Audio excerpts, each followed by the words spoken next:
Buenos días a todos los que nos están acompañando en este instante. Hispanoamérica Unida, pues lo que es un espacio, una iniciativa, pues que está orientada a integrar y visibilizar y hacer una articulación de experiencias, de proyectos y de aprendizajes que tienen un vínculo directo con la nueva longevidad, con la economía plateada y obviamente con el mundo del talento senior, específicamente en Hispanoamérica. Esto busca un propósito para contribuir a construir pues una agenda compartida, conectando los diferentes actores, referentes, las iniciativas y los resultados que han avanzado en cada uno de los países de la región.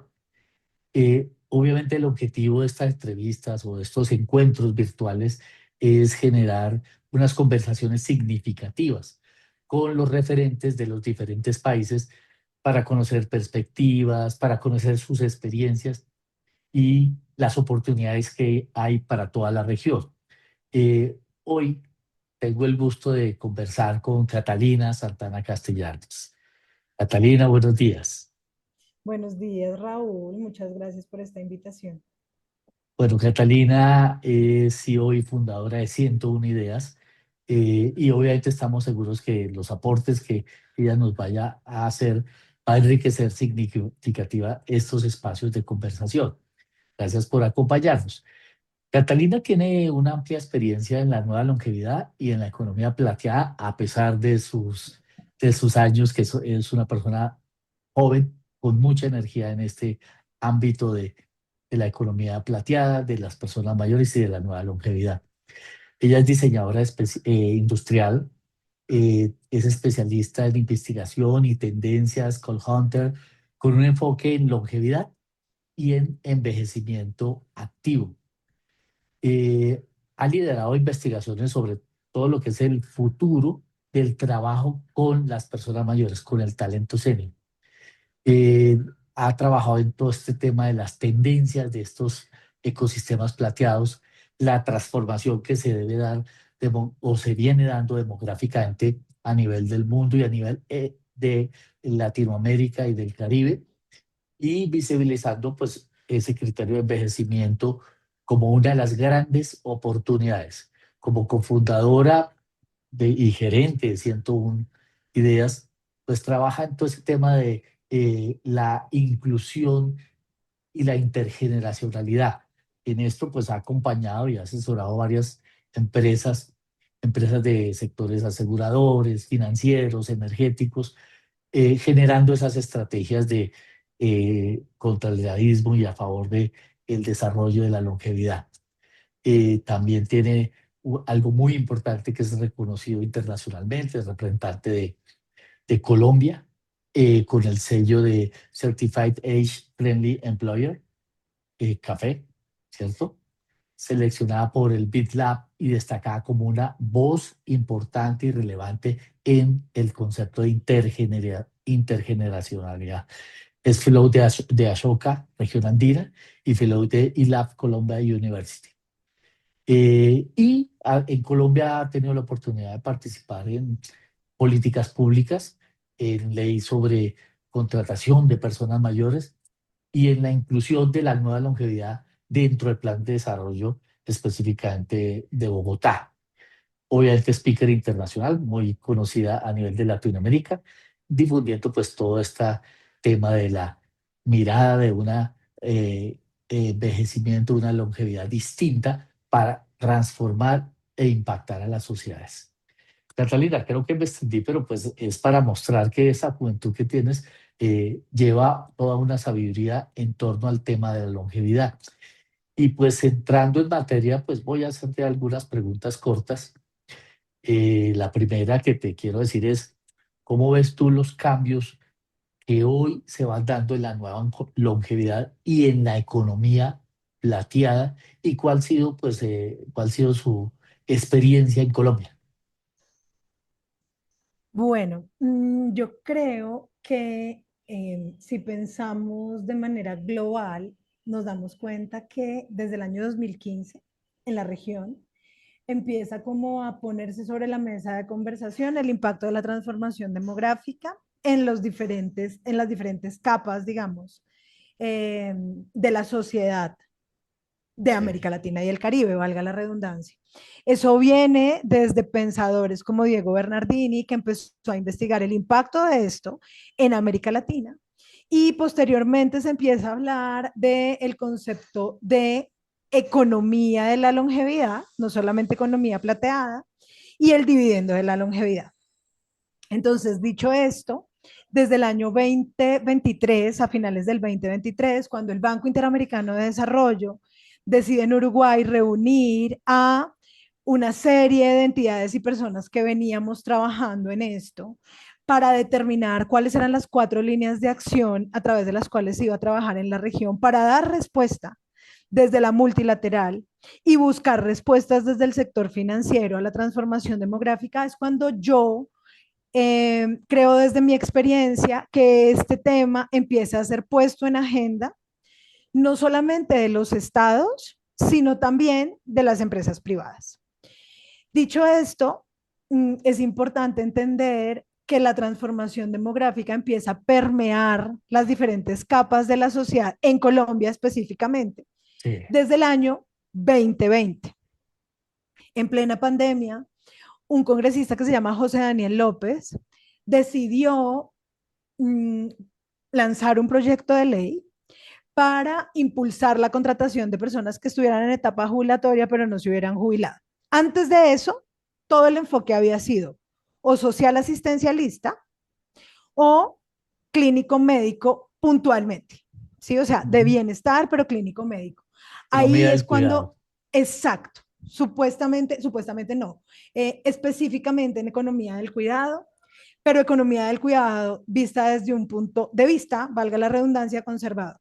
Entonces, lo que sucede después de esto es que cuando José Daniel López decide poner esto o meter este proyecto de ley, la mirada se empieza a transformar y se empieza a entender que existe la posibilidad de valorar la capacidad productiva de las personas a lo largo de la vida, que ese es un cambio conceptual y paradigmático súper importante que se dio en Colombia.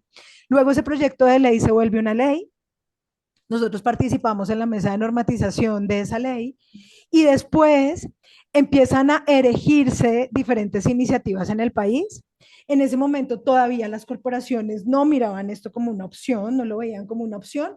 Lo cierto es que esa ley sirvió como argumento para poder acercarnos a las corporaciones. Después, Pacto Global de la ONU, capítulo Colombia, tiene una mesa en ese momento de diversidad, equidad e inclusión a la cual me invitan para poder hablar de la transformación demográfica con las empresas que están sentadas en pacto, que son varias. Eso lo hizo Ángela, que es la persona que dirige eso. En este momento ya esa mesa cambió de nombre, pero la iniciativa en principio fue esa y eso permitió abrir la conversación con las corporaciones, por lo menos de nuestra parte. Entonces empieza a ser asistencialista, 100% enfocado en el cuidado. Luego se empieza a hablar de la incorporación del talento, porque nosotros tenemos un hueco pensional muy grande, es decir, viene Ujú. de una necesidad detectada desde lo público, la transformación del enfoque, y adicionalmente de eso empieza a pasar que las empresas empiezan a entender que la transformación demográfica está impactando en la dinámica de mercado hacia afuera también. Es decir, necesitan conquistar un segmento al que primero no conocen y segundo nunca habían volteado a mirar. Y es ahí donde empieza a, en Colombia por lo menos, de manera incipiente, pero empieza a pasar, las corporaciones nos empiezan a llamar básicamente para entender cómo innovar para conquistar al segmento. Luego de eso, yo a eso le llamo fuerza centrífuga y centrípeta. Sí, Y es que la corporación decide cómo conquistar al segmento y entiende que para conquistarlo necesita tener el talento adentro en conversación con el talento joven. Entonces es un círculo virtuoso que empieza a suceder en diferentes sectores industriales. Nosotros a día de hoy trabajamos no solamente con multilaterales en toda la región de América Latina y el Caribe, sino también muy fuertemente con el sector financiero, que entiéndase por aseguradoras, cooperativas y bancos, y ellos son el sector habilitador. Muy Es bien. así como yo lo tengo en el esquema. Y Cata- bueno, hay otros sectores. Catalina, una pregunta desde su perspectiva. ¿Qué desafío o desafíos, porque seguramente son varios, todavía siguen sin lograr tener una resolución, sin poderse resolver? ¿Qué ves tú a nivel de lo que ha sido la experiencia? Raúl, la respuesta es todos. Mira, realmente estamos, cuando nosotros hablamos con la Cámara de Comercio, con Carlos, que es el director del clúster de la Cámara de Comercio de Bogotá de esto, y con la Fundación Cesana, y digamos en unos entornos del ecosistema de economía de la longevidad, lo que decimos es que es un ecosistema que se está construyendo. ¿Y eso qué significa? Que los desafíos son todos, uno, porque aunque hay esfuerzos desde el corporativo por trabajar en esto, no solamente en capturar talento, sino en capturar el segmento como un cliente y bueno, lo que implica una dinámica de mercado, eh, los esfuerzos son atomizados. Eso significa que cuando nosotros llegamos a un sector industrial a hablar de esto, el común denominador es que no sepan ni siquiera qué es la discriminación por edad. Lo único De que sí acuerdo. saben es que la composición etaria de sus clientes está cambiando y que están teniendo grandes retos Sí, de contratación de nuevas generaciones. Eso es lo que saben. Y en estamos, este momento están entendiendo qué es lo que está pasando. Pero hay un clic que no se ha dado si nos está construyendo y es, estoy empezando a tener preguntas, pero la aterrizada son las respuestas que yo doy desde el sector en el que estoy. Esas respuestas todavía son muy incipientes, o sea que los retos son todos, son de todos. sensibilización, de innovación, de comprensión, de investigación cualitativa, cuantitativa, de gestión del conocimiento, de reglamentación, de normativa, o sea, tenemos un montón de retos, todos. Si bien esto implica, pues esto es como un bebé que inicia con pasos cortos, pero tiene que llegar a pasos largos por el mismo desarrollo demográfico de la región y muy rápido. Si bien esto requiere pensar en uniones, en acuerdos o en convenios, y específicamente voy a tocar el tema de los convenios regionales. En ese sentido, ¿qué actores deberían articularse mejor para tener toda una visibilidad regional? Porque cada país viene desarrollando sus temas, pero ya es necesario mirar, sobre todo Hispanoamérica, como una región completa donde a todos nos va a pasar lo mismo. ¿Tú qué crees? Pues a ver, yo creo que el trabajo interinstitucional es, no es solamente deseable, sino es necesario. Sin eso, no existe la posibilidad de construir ningún ecosistema, porque si no, seguiríamos hablando de soluciones aisladas. Tal Entonces, cual. yo creo que el sector habilitador es el sector público y el sector público sí o sí necesita acompañar y entender que estamos viviendo en una región en donde la transformación demográfica es superlativa en comparación con otras regiones. Entonces, el público tiene que hacer su tarea en todos los países, porque nosotros hemos hecho investigación en la región de tópicos específicos y la realidad es que esa es una gran necesidad, pero también el sector privado, sí, mejor dicho, si entendemos que el público es el habilitador, el sector privado es el hacedor, si lo queremos ver de esa manera.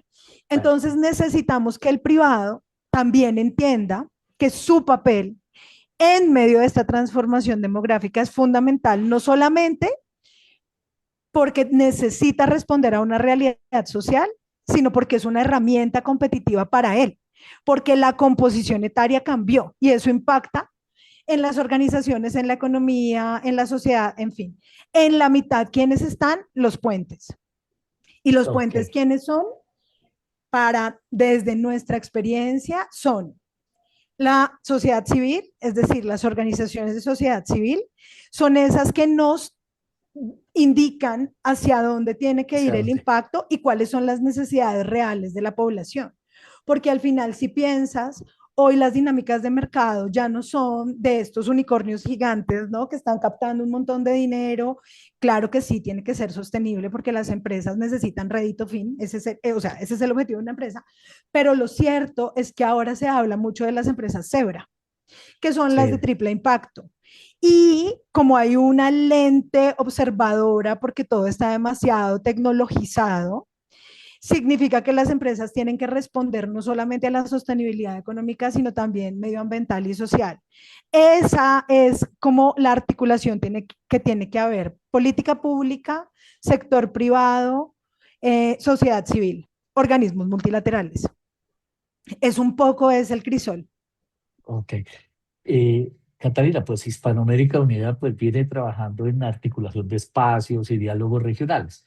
Es como el primer elemento de poder conectar a nivel de estos diálogos con las personas referentes de cada país. Y obviamente pues lo que queremos es que estos conversatorios se vuelvan completamente transversales a la región. Yo te daría una última pregunta pues en este enriquecedora conversación y es, si tú tuvieras que elegir, y esto se vale soñar, una acción concreta para este año en torno a ese esfuerzo de conversación regional, ¿en qué pensarías? Pues es que yo no sé, yo creo que ver lo que hace el sector financiero es muy valioso, porque creo que han hecho esfuerzos muy interesantes. Por Ujú. ejemplo, en Colombia es el único país de la región que existe algo que es como un centro de pensamiento que en inglés se llama think tank, Sí, es un task force sí, creado desde el sector financiero para imaginar las soluciones necesarias para la población mayor en Colombia. Y ahí están diferentes actores, desde lo público y lo privado. Generar ese tipo de espacios de conversación es vital, porque todos estamos pensando en innovación sin ningún objetivo concreto, quiero decir, como mercantil, ¿sí? Sino, a ujú, ver, sentémonos a pensar qué necesitamos y lo mercantil viene después. O sea, yo esto que estamos pensando acá en este espacio, ¿cómo lo traduzco en la empresa en la que yo trabajo o la cual gerencio? Eso es una cosa. Pero generar el espacio en sí mismo de como ese laboratorio de innovación es súper importante. Y que ese laboratorio de innovación contenga las diferentes dimensiones necesarias, lo privado, lo social, y se me olvidó decir una cosa muy importante, y las personas mayores, claro. ¿no? Porque si no están las personas mayores en medio de la conversación, Ese es uno de sería los seguir, actores. sería seguir haciendo lo mismo, que es Ok. diseñando para las personas mayores sin las personas mayores. Y El eso no tiene error, sentido. el El error error que más cometen grande. muchos. Sí. Bueno, Catalina, Exactamente. creo que ha sido un espacio muy corto. Tenemos espacio para más. Y obviamente con la cumbre que viene en México, con la cumbre que viene en Colombia, creo que esto cada vez va a estar uniendo los lazos de toda la población hispanoparlante para que hagamos un esfuerzo conjunto por toda la región. Muchas gracias, Catalina, por acompañarnos, por compartir tu experiencia y tu mirada. Desde Hispanoamérica Unida, pues seguimos impulsando estos espacios para seguir visibilizando estas experiencias, conectar con estos aprendizajes y sobre todo fortalecer la agenda en la región relacionada con todo el talento senior, con la nueva longevidad y con la economía de la nueva longevidad. Gracias, Catalina. Muchas gracias a ti, Raúl. Hasta pronto.